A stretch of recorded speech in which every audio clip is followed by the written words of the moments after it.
우리 여호수아서 21장 44절에서 45절 말씀 같이 찾으셔서 우리 함께 봉독해 보도록 하겠습니다. 여호수아서 21장 44절 45절 말씀입니다. 같이 봉독하겠습니다. 여호와께서 그들의 주위에 안식을 주셨으되 그 조상들에게 맹세하신 대로 하셨으므로 그들의 모든 원수들 중에 그들과 맞선 자가 하나도 없었으니 이는 여호와께서 그들의 모든 원수들을 그들의 손에 넘겨주셨음이니라. 여호와께서 이스라엘 족속에게 말씀하신 선한 말씀이 하나도 남음이 없이 다 응하였더라. 아멘.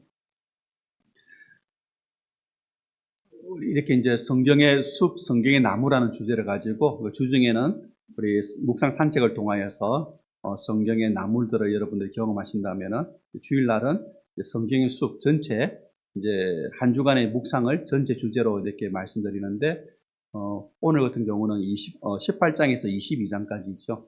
근데 이제 25분에 우리가 이런 내용들을 좀 이렇게 다룬다는 것이 조금 벅차지만은 그래도 이렇게 하면은 우리가 6년에 성경을 우리가 전체를 한번 볼 수 있는 그런 기회가 될 수 있으니까요. 우리 성도님들 또 이게 가능한 것이 주중에 묵상들을 하시니까 또 이게 또 가능한 것 같습니다. 오늘 18장에서 22장까지 함께 통독하면서 내용을 나누도록 하겠습니다.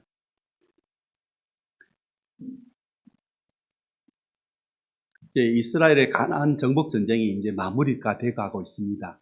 이제 12개 지파가 가나안 땅에서 이제 정복 전쟁을 치르는데, 이 요단강을 건너기 전에 요단 동편과 요단강을 건넌 후 요단 서편 이렇게 나눠지죠. 근데 이제 이 10개 지파가 요단 서편, 요단강을 건너서 우리가 흔히 알고 있는 가나안 땅, 그 길을 나눠야 되는데, 땅을 차지한 지파는 3개 지파밖에 안 됩니다. 10개 지파 중에서 요단 서편 땅을. 그러니까 이제 유다 지파, 에브라임 지파, 므낫세 절반. 므낫세 일부는 동편에 남았고 일부가 서편으로 왔습니다. 그들만 가나안 땅을 차지하고 있었고 나머지 7지파는 분배받은 땅을 차지를 못합니다. 그래서 이제 여호수아가 그 7지파들에게 왜 지체하느냐, 우리말로 왜 굼떠고 있느냐, 그렇게 이제 책망하는 이제 이야기가 이제 오늘 본문의 주된 이야기가 되겠습니다. 그럼 왜 그 7개 지파는 땅을 정복하지 못하고 지체하고 있고 왜 3개 지파는 땅을 정복했느냐? 분명히 이유가 있을 겁니다. 18장 3절 한번 보실까요? 18장 3절 말씀 같이 봉독합니다. 여호수아가 이스라엘 자손에게 이르되 너희가 너희 조상의 하나님 여호와께서 너희에게 주신 땅을 점령하러 가기를 어느 때까지 지체하겠느냐. 하나님의 약속은 있습니다. 또 거기에 대한 은혜가 있습니다. 그런데 그거를 현실화시키지를 못한다는 겁니다. 약속은 분명히 주어졌는데 그거를 현실화시키지 못하는 이유. 분명히 이유가 있겠죠. 이 요단 서편 10개 지파가 들어갔습니다. 3개 지파는 그 땅을 차지했습니다. 그런데 7개 지파는 분배된 땅을 차지하지 못합니다. 그 이유가 뭘까라고 했을 때 3개 지파, 유다 지파, 에브라임 지파, 므낫세 절반 지파는 지도자가 살아있었습니다. 어떤 지도자냐? 유다 지파의 지도자 누굽니까? 그 유명한 갈렙. 에브라임 지파의 지도자 누굽니까? 바로 여호수아. 이들이 살아있었다는 거죠. 이들의 믿음은 우리가 잘 알고 있지 않습니까? 하나님의 약속을 믿는 그 믿음을 가지고 굳게 믿은 지도자가 있었기 때문에 약속을 현실화시킬 수 있었습니다. 그래서 가나안 땅을 이들은 정복했습니다. 자기에게 주어진 구역을. 그런데 나머지 7지파는 그런 지도자가 없었습니다. 그냥 우리가 애굽에서 노예 생활에서 해방된 것 그 자체로만 만족하고 현실에 안주했다는 겁니다. 현실 안주. 그러니까 뭐가 문제냐? 하나님이 보이지 않습니다. 하나님이 보이지 않으면 뭐밖에 안 보입니까? 세상밖에 안 보이잖아요. 하나님이 보이지 않고 세상이 보이면은, 하나님이 보이지 않고 가나안이 보이면은 절망합니다. 그런데 오늘 우리가 무엇을 하든지 우리가 하는 일에 하나님을 우리가 포함시키면은, 여러분의 계산에 하나님을 포함시키면은 어느 순간이든지 여러분들은 유다 지파나 에브라임 지파처럼 도전할 수가 있습니다. 우리 19장 한번 넘어가 보실까요? 19장 49절 50절 말씀 같이 봉독합니다. 이스라엘 자손이 그들의 경계를 따라서 기업의 땅 나누기를 마치고 자기들 중에서 눈의 아들 여호수아에게 기업을 주었으니 곧 여호와의 명령대로 여호수아가 요구한 성읍 에브라임 산지 딥낫 세라를 주매 여호수아가 그 성읍을 건설하고 거기 거주하였더라. 19장은 이제 7개 지파들에게 가나안 땅을 돌아다니면서 지도를 그려오라 그래가지고 그 지도를 가지고 분배하는 내용이 19장에 나와 있는데, 근데 이 19장에서 우리가 눈여겨봐야 될 부분이 뭐냐 하면은 각 지파들이 성읍을 만들었다는 겁니다. 성읍을 만들었다. 오늘 50절에도 보면은 성읍을 건설하고라고 되어 있죠. 성읍이란 말은 지금 우리로 말하면 도시입니다. 도시. 그러니까 각 지파들이 뭘 만들었다고요? 도시를 만들었다라는 겁니다. 도시의 개념이 지금하고 다르겠죠. 지금은 땅의 규모에 의해서 이 도시가 결정되지만은 그때는 인구 밀도, 땅은 작아도 사람들이 많이 살면 뭐가 되는 겁니까? 도시가 되었다라는 겁니다. 그거를 성경에서는 성읍이라고 이야기를 합니다. 그런데 하나님께서 기대하시는 것이 있습니다. 도시가 세워졌습니다. 성읍이 세워졌습니다. 그 성읍에 뭘 기대하시느냐? 하나님의 은혜가 다스려지기를 하나님은 원하시는 겁니다. 12개 지파가 가나안 동서편에 흩어져서 도시를 형성했습니다. 그 도시가 하나님의 은혜로 다스려지기를 원하시는 겁니다. 그런 점에서 여호수아의 모습은 우리에게 도전을 줍니다. 여호수아를 보시면은요, 모든 지파에게 땅을 다 분배해 줍니다. 그리고 난 다음에 마지막으로 이제 자신의 부족이 이제 거주할 땅을 이제 받는데, 그 땅이 어디냐? 산지 딥낫 세라라는 곳입니다. 50절에 나오죠? 에브라임 산지 딥낫 세라. 산지라 그러면은, 이스라엘에서 산지라 그러면은 척박한 땅입니다. 사람 살기 힘든 땅입니다. 척박한 땅이죠. 그런데 여호수아는 그 척박한 땅에 도시를 만들었습니다. 성읍을 만들었습니다. 이름을 뭐라고 했습니까? 딥낫 세라라고 했죠. 근데 원래 이름은 딥낫 세라가 아니고요, 딥낫 헤레스입니다. 딥낫 헤레스. 무슨 말이냐면은 태양의 도시라는 이야기입니다. 태양의 도시. 여러분 짐작되시죠? 도시 이름이 태양의 도시라는 이야기는 그 도시에 뭐가 있었다는 이야기입니까? 태양신을 섬기고 있었다는 겁니다. 태양신을. 태양신을 섬기는 우상의 땅에 여호수아가 정복을 하고 그 도시의 이름을 딥낫 세라로 바꾸었다라는 겁니다. 자, 여기서 우리가 좀 도전을 받습니다. 어떤 도전을 받냐면은, 교회가 감당해야 될 사명이 뭐냐? 바로 딥낫 헤레스를 딥낫 세라로 바꾸는 일입니다. 이름 정도 바꾸는 것이 아니고요, 우상 숭배의 땅을 하나님의 통치를 받는 땅으로 바꿔야 한다는 겁니다. 이게 교회의 사명입니다. 특히 제주 땅에 하나님께서 세우신 교회의 사명이 뭐냐? 지역마다, 동서남북 지역마다 하나님께서 어디 보면 성읍이잖아요. 마을들이. 거기에 교회를 세우신 이유가 뭐냐? 바로 우상 숭배의 땅을 하나님의 통치를 받는 땅으로 바꾸라는 사명을 주셨다는 겁니다. 그래서 우리는 딥낫 헤레스를 딥낫 세라로 바꿔야 되는 사명이 있다는 겁니다. 근데 중요한 거는 아골골짝 빈들에 가는 것이 중요한 것이 아니고, 거기서 무엇을 하느냐가 중요하겠죠. 거기서 무엇을 하느냐가. 오늘 이곳에서 우리 교회가 무엇을 하느냐가 더 중요할 겁니다.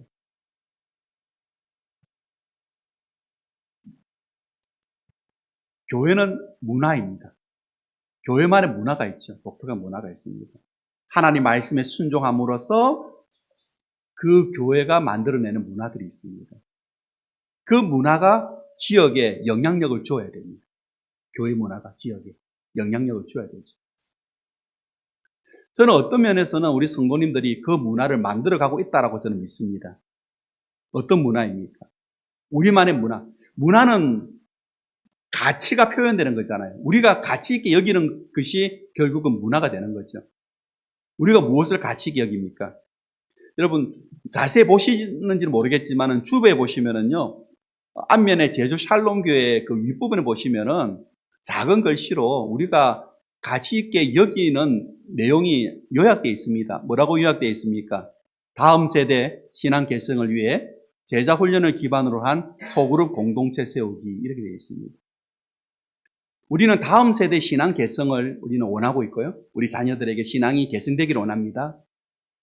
그리고 그것을 위해서 부모들이 훈련되어져야 되니까 우리 제자 훈련을 기반으로 하죠. 그러면서 우리가 뭐가 돼야 됩니까? 소그룹 공동체가 돼야 됩니다. 그래서 소그룹이 모여서 오늘 제주 샬롬교회를 이루어야 된다는 겁니다. 그런 문화를 여러분들이 지금 만들어가고 계시는 겁니다. 그럼 우리가 이제 전도해서, 불신자들 전도해서 오늘 우리의 이 문화 속에 불신자들이 참여해서 경험하게 만들어야 되겠죠. 그래서 불신자들도 우리처럼 자녀에 대한 소망을 갖고, 그리고 훈련을 받고, 그리고 소그룹 속에서 그들이 세워져 나가야겠죠. 어쩌면 이것이 오늘 우리를 향한 하나님의 부르심일 수 있다. 특히 우리 성도님들은 그걸 이제 좀 피부로 체감이 잘 안 될 수 있겠지만, 목회자인 저는 이 지역의 목사님들과 이렇게 교류를 하다 보면은 사정들이 다 비슷합니다. 제주시나 서귀포 시내에 있는 최중심에 있는 교회 외에 이렇게 우리처럼 이 외곽에 있는 교회들은 다 사정이 비슷비슷합니다. 사정들이 똑같은 고민을 갖고 있습니다. 주일학교를 어떻게 해야 되지? 가장 큰 고민. 예배를 어떻게 진행해야 되지? 똑같습니다. 그런 데 있어서 오늘 우리 성도님들이 만들어가는 오늘 이 교회 문화, 오늘 이것이 오늘 다른 교회들에게도 영향을 주고 또 다른 우리 지역에도 영향을 줄 수 있다면은 그것만큼 선한 일이 어디 있겠습니까? 그래서 감사하게도 우리 성도님들이 이렇게 자녀들과 함께 예배를 드리고, 그리고 또 예배가 마치고 난 다음 소그룹으로 또 모여서 또 한 주간의 말씀을 나누고 기도 제목을 나누는 이런 일들이 어떻게 보면 참 귀한 일이다. 그렇게 생각되어집니다. 성도님들 거기에 한번 사명을 가지시고요. 올 한 해 우리가 이 문화가 잘 정착될 수 있도록 제가 좀 부탁을 좀 드리겠습니다. 이게 여호수아가 했던 일입니다. 딥나 헤레스를 딥나 세나로 바꾸는 그 일을 여호수아가 해냈다는 겁니다. 우리 20장 한번 보시겠습니다. 20장 9절 말씀 보시면요. 20장 9절 우리 같이 한번 봉독해 보실까요? 네. 이는 곧 이스라엘 모든 자손과 그들 중에 거류하는 거류민을 위하여 선정된 성읍들로서 누구든지 부지 중에 살인한 자가 그리로 도망하여 그가 회중 앞에 설 때까지 피해 보복자의 손에 죽지 아니하게 하기 위함이라.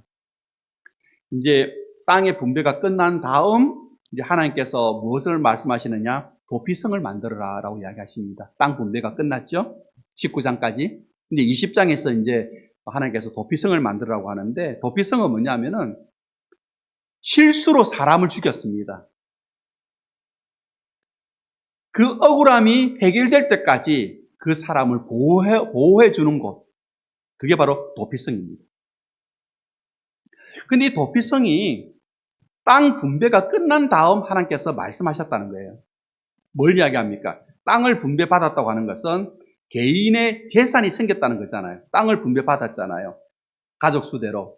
가족들마다 자기 땅이 있는 겁니다. 자기 재산이 있는 겁니다. 자기 재산이 생기고 난 다음에 하나님께서 도피성을 세우라고 하신 겁니다. 자기 재산은 그 중심에 내가 있습니다. 도피성은 그 중심에 공동체가 있습니다.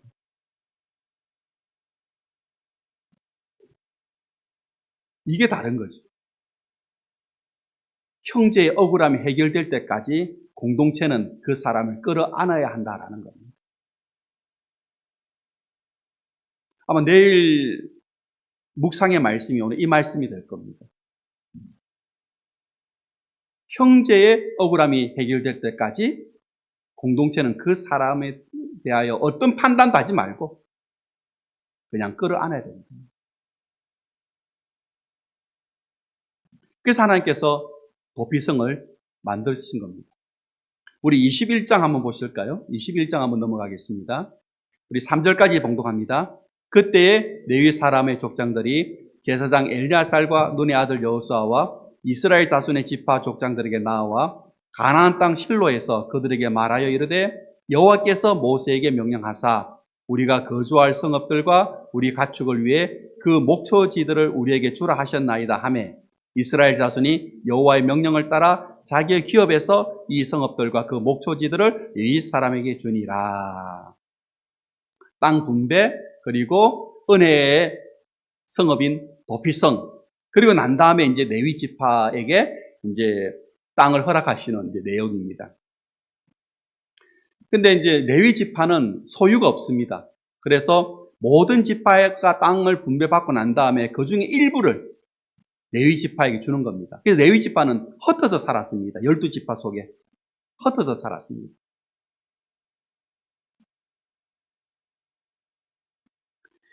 우리가 이게 이제 순차적으로 진행되잖아요. 이스라엘이 가나안에서 자기 땅을 분배받았다. 은혜잖아요.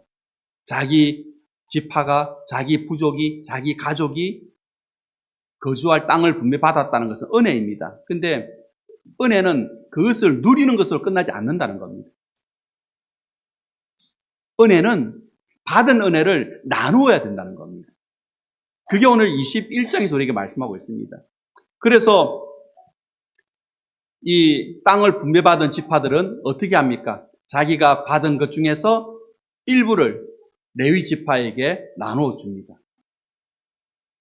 자, 우리 22장 한번 보실까요? 22장은 이제 어떻게 보면은 여호수아서의 이제 결론이죠. 23장, 24장은 다음 주에 나눌 설교는 여호수아의 마지막 당부입니다. 22장에 보시면은요, 10절, 12절 같이 봉독합니다. 르벤 자손과 므낫세 반 지파가 가나안 땅 요단 언덕가에 이르자 거기서 요단가에 제단을 쌓았는데 보기에 큰 제단이었더라. 이스라엘 자손이 들은즉 이르기를 르벤 자손과 갓 자손과 므낫세 반 지파가 가나안 땅의 맨 앞쪽 요단 언덕가 이스라엘 자손에 속한 쪽에 제단을 쌓았다 하는지라. 이스라엘 자손이 이를 듣자 곧 이스라엘 자손의 온 회중이 실로에 모여 그들과 싸우려 가려 하니라. 땅 분배가 끝나고 그리고 이제 도피성을 하나님께서 세우라 하시고 그리고 이제 레위 지파들을 흩으시고 그리고 이제 뭐가 남았습니까? 이제 마지막으로 뭐가 남았습니까? 가나안 정복을 하기 위해서 선두에 선 지파가 있습니다. 이들은 왜 선두에 섰느냐? 애굽에서 올라와 가지고 요단 동편 땅으로 갑니다. 그 요단 동편 땅이 참 좋습니다. 그래서 모세에게 말합니다. 우리에게 이 땅을 주면은 우리가 가나안 정쟁에 선두에 서겠다. 그래서 정복이 끝나면은 돌아가겠다. 그렇게 했습니다. 그래서 그 세 개 지파의 절반은 동편에 남습니다. 동편에. 절반이 이제 요단강 건너서 전쟁에서 맨 선두에 섭니다. 이제 전쟁이 끝났습니다. 어떻게 해야 됩니까? 돌아가야 되겠죠. 이들은 가족 없이 전쟁을 했습니다. 가족은 두고 홀로 전쟁했던 부족들입니다. 그 이야기가 이제 22장의 내용인데요. 7년의 전쟁이었습니다. 7년 전쟁 동안에 르벤 지파, 갓 지파, 므낫세 절반은 남고 절반은 전쟁에 참여하죠. 이 군인들은 가족 없이 생활을 했습니다. 7년 동안. 얼마나 가족으로 돌아가고 싶겠습니까? 얼마나 동편으로 돌아가고 싶겠습니까? 그래서 여호수아가 전쟁이 끝나고 난 다음에 이들에게 돌아가라 그럽니다. 이제 끝났다 돌아가라. 그런데 22장에 여러분 보시면 중요한 사건이 있는데 이들이 돌아가가지고 뭘 하느냐? 제단을 쌓아버립니다. 제단을. 이게 문제가 됩니다. 서편에 있는 지파들이 볼 때에 재단을 쌓았다? 이건 하나님에 대한 반역이야. 우리는 저들과 전쟁을 해야 돼. 저들을 우리는 심판해야 돼. 그런 분위기가 일어났다는 거죠. 재단을 쌓았다는 거죠. 반역이라는 거죠. 하나님에 대한 반역. 심판해야 된다는 겁니다. 전쟁밖에 없습니다. 같은 민족 간의 전쟁. 그런데 제사장 비느하스가 각 지파의 대표들을 뽑아가지고 우리가 한번 내용을 좀 알아보자. 그래서 이제 동편으로 갑니다. 동편으로 가서 우리가 왜 분노하게 됐는지를 설명합니다. 결과는 어떻게 되느냐? 여러분, 오해였다라는 겁니다. 오해였다. 오해로 민족 간의 전쟁이 일어날 뻔했습니다. 어떤 오해였느냐? 하나님을 잊어버리지 않기 위해서 제단을 쌓았다는 겁니다. 서편은 10개의 지파가 있고요. 거기에는 성막, 하나님께서 임재하시는 성막이 서편에는 있습니다. 동편에는 없잖아요. 강을 걷는 겁니다. 그래서 그래도 우리는 하나님께서 우리를 버리신 건 아니다. 우리는 하나님을 기억하자. 그래서 제단을 쌓았다는 겁니다. 그거를 이제 그 24절에서 26절에 말씀하고 있는데요. 한번 보실까요? 같이 한번 읽겠습니다. 우리가 목적이 있어서 주의하고 이같이 하였노라. 곧 생각하기를 후일에 너희의 자손이 우리의 자손에게 말하여 이르기를 너희가 이스라엘 하나님 여호와와 무슨 상관이 있느냐? 너희 르벤 자손 갓 자손아 여호와께서 우리와 너희 사이에 요단으로 경계를 삼았었나니 너희는 여호와께 받을 분깃이 없느니라 하여 너희의 자손이 우리의 자손에게 여호와 경외하기를 그칠까 하여 우리가 말하기를 우리가 이제 한 제단을 쌓기를 준비하자 하였노니 이는 번제를 위함도 아니요 다른 제사를 위함도 아니라. 목적이 있어서 한 게 아니란 거죠. 강이 가운데 놓여 있고 성전은 서편에 있고 나중에 너희들이 서편 사람들이 동편 사람들을 모른다 할까봐 그래서 제사하러 오지 말라고 할까봐 그 세월이 지나서 후손들이 하나님을 잊어버릴까봐 그래서 세웠다. 오해하지 마라. 이렇게 이제 이야기를 하는 겁니다. 그러니까 서편의 사람들이 전쟁을 멈추게 됩니다. 오해에서 여러분 갈등이 일어나고 그 갈등이 문제를 만들잖아요. 어쩌면 도피성과 연장되는 문제이죠. 공동체의 이야기를 하고 있는데요. 이 말씀이 우리에게 무엇을 주느냐 하면은 이렇게 한번 적용해 볼 수도 있을 겁니다. 교회가 서편이라고 한다면은 여러분의 가정은 동편일 수가 있습니다. 그러면은 동편 지파로서의 여러분의 가정은 무엇을 해야 합니까? 무엇을 중요하게 자녀들에게 가르쳐야 되겠습니까? 기도해라, 성경 많이 읽어라, 최선을 다하라 그런 게 아니고요. 동편 지파는 무엇을 가르쳤습니까? 한 가지잖아요. 누구를 기억하라? 하나님을 기억하라. 자기의 자녀들에게 하나님을 기억하라. 이거 한 가지 가르쳐 주기 위해서 제단을 쌓았다는 겁니다. 그러면 오늘 우리 성도님들의 가정에서 가장 중요한 것이 뭐겠습니까? 다른 게 아니고요. 누구를 기억하라고요? 하나님을 기억하는 가정이 되자. 하나님의 뜻을 이루어가는 가정이 되자. 이거를 우리는 자녀들에게 가르쳐야 된다는 겁니다. 또 그런 가정이 되셔야 되고요. 오늘 이제 말씀을 좀 정리해 보겠습니다. 오늘 말씀을 정리하면은 저는 이 18장에서 22장을 보면서 21장, 오늘 본문이죠. 21장 44절, 45절 말씀을 좀 더 성도님들과 더 나누고 싶습니다.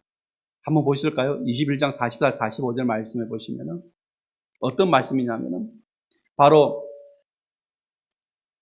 45절에 보시면은 이런 말씀, 44절에 여호와께서 그들의 주위에 안식을 주셨으니라고 되어 있고 45절에 하나님 하나도 남음없이 다 응하였다라고 되어 있잖아요. 은혜를 여러분 받는 것에서 끝나면 안 된다. 은혜를 받고 나만 누리는 것에서 끝났으면 안 된다는 겁니다. 이 말씀이 왜 나옵니까?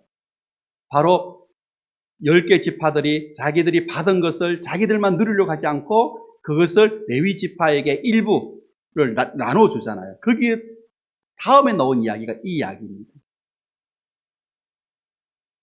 받은 은혜를 다시 주님께 드리는 오늘 그 이야기죠. 근데 하나님께서 무한대를 요구하지는 않습니다. 하나님께서 여러분들에게 무한대 요구하지 않습니다. 절대 그렇지 않습니다. 하나님이 허락하시는 분량이 있습니다. 하나님은 허락하신 그만큼만 원하신다는 거죠. 그만큼만 헌신하기를 원하신다는 겁니다. 그 헌신이 있고 난 다음에 44절에 뭘 줍니까? 안식을 준다는 거죠. 그러니까 헌신 뒤에 진정한 안식이 온다라는 겁니다. 기쁨이 온다는 겁니다. 유독 우리는 이 헌신이라는 이야기를 들으면은 조금 부담스러워합니다. 헌신 그러면은. 유독 주님께 드리는 헌신을 갖다가 우리는 좀 부담스러워하죠. 왜? 은혜를 받았는데 그 은혜를 나누면은 이것은 소진된다. 다시 말하면 없어진다라고 생각하는 겁니다. 육적으로도 영적으로도 은혜를 나누면은 이건 소진된다라고 생각하는 겁니다. 소진된다. 내 것이 없어진다고 생각하는 겁니다. 그래서 헌신이라는 이야기가 나오면은 부담스러워합니다. 또 이런 경우도 있습니다. 나는 나누었는데 열매가 없다. 한탄하는 분도 있습니다. 나는 나누었는데 열매가 없다. 근데 오늘 우리가 이 말씀을 여러분들이 주중에 묵상하셨을 것이고, 일부는 이제 내일 모레 이어질 텐데, 이 말씀을 보시면은요, 문제는 있습니다. 어떤 문제냐? 내가 받은 은혜, 주의와 나누는 것, 그것은 뭐와 연결되느냐? 바로 하나님의 약속을 경험하는 복과 연결된다는 겁니다. 그게 안식이죠. 그러면 왜 우리는 나누는 것에 대하여서 우리는 부담을 느끼느냐? 왜 헌신 그러면은 우리는 부담을 느끼느냐? 왜 우리는 헌신이라 그러면은 나눈다고 이야기한다면은 내 것이 없어진다고 생각하면서 우리는 또 그렇게 부담감을 갖느냐? 중심에 하나님이 사라졌기 때문입니다. 내 힘으로 하려고 하기 때문입니다. 헌신을 내 힘으로 하려고 하기 때문에, 내 능력으로 하려고 하기 때문에, 하나님께 주신 능력을 마음대로 막 사용하려고 하기 때문에 문제가 있는 겁니다. 여러분, 헌신 어려운 거 아닙니다. 하나님의 은혜를 경험했다면은 경험한 그 좋음이 있잖아요, 여러분. 은혜를 경험했을 때 그 좋음이라는 것이 있잖아요. 그 좋다는 그것을 그냥 하나님께서 필요한 곳으로 흘려보내면 되는 겁니다. 흘려보내면 되는 겁니다. 어려운 거 아닙니다.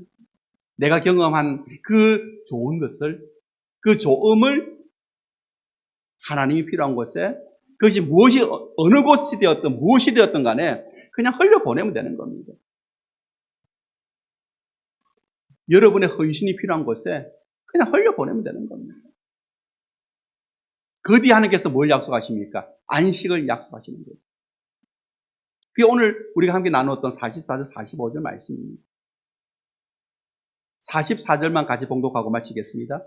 여호와께서 그들의 주위에 안식을 주셨을 때 그 조상들에게 맹세하신 대로 하셨으므로 그들의 모든 원수들 중에 그들과 맞선 자가 하나도 없었으니 이는 여호와께서 그들의 모든 원수들을 그들의 손에 넘겨주셨음이니라. 바로 그렇습니다. 받은 은혜 여러분만 누리지 마시고요. 내 것이라고 생각하지 마시고 그 받은 은혜를 여러분의 헌신이 필요한 곳에 흘려보낼 수 있는 그런 우리 성도님도 되실 줄 믿습니다. 그러면 하나님께서 약속하신 것 하나님께서 여러분들의 가정과 여러분 하는 일을 통해서 반드시 책임져 주시고 이루어 주시는 역사가 일어날 줄 믿습니다. 기도하겠습니다.